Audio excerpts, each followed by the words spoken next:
I will not tell you where our secret water swimming hole is that we go to when it's 107 degrees. I will not invite you there, respectfully, Mr. Chairman. I rise in a deliberative spirit, a spirit of discourse. You know, when it's the Northwest where I live, like it was never hot like this before. When it's 90 degrees, when it's 100 degrees, you can't fix cars. It's too hot to pull a hot car into a garage and wrench. So I can't pay my mortgage. I can't pay the bill on it. And so I think it's real for working Americans in a way that it isn't for people who can afford to install a heat pump in their home. And I question the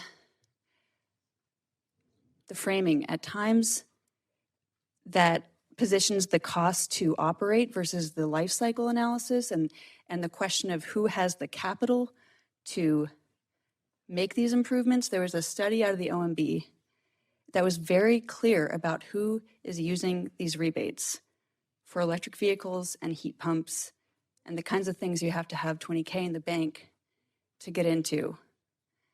And, you know, I mean, I think critically about my commitment to pursuing a progressive tax strategy and trying to motivate and animate a policy position that moves us where people who are working are the ones who are the stakeholders here. Like, I believe in, like, it is not a question of whether or not it's hotter. I was 8 months pregnant and it hit 107 degrees. We've never seen that. And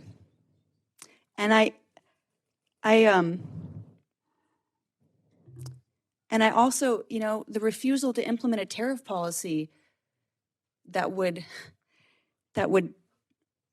reject solar panels that are made by slave labor and batteries that are made by foreign children.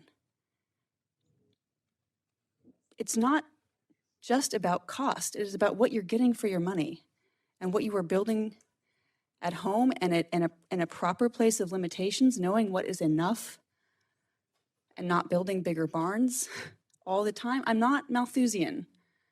Like, I think we should have kids, you know? I think we should be able to have, you know, have barns, but limits, you know? And I, on the other hand, if I had confidence that the way that this policy was moving was going to put working Americans behind the driver's seat and would move a policy that would, you know, you put a skirt on a mobile home, you save a shit ton of energy. You put that air gap, you know, $2,000 of sheet metal around the bottom of a mobile home. That's smart.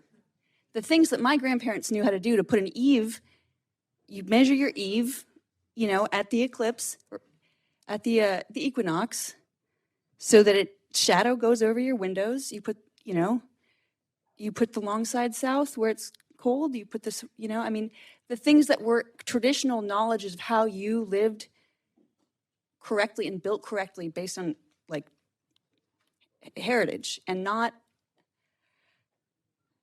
argon-filled triple glazed windows.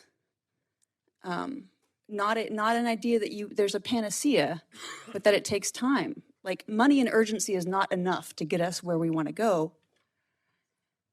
And I wish there was a way to talk more candidly about what we're trying to get at here.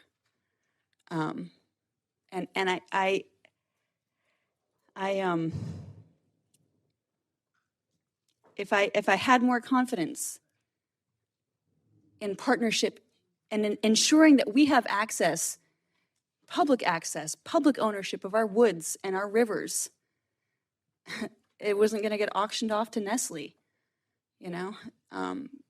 The places we go when it's 107 degrees, I will not tell you where our secret water hole, you know, swimming hole is that we go to when it's 107 degrees. I will not invite you there, respectfully, Mr. Chairman. But I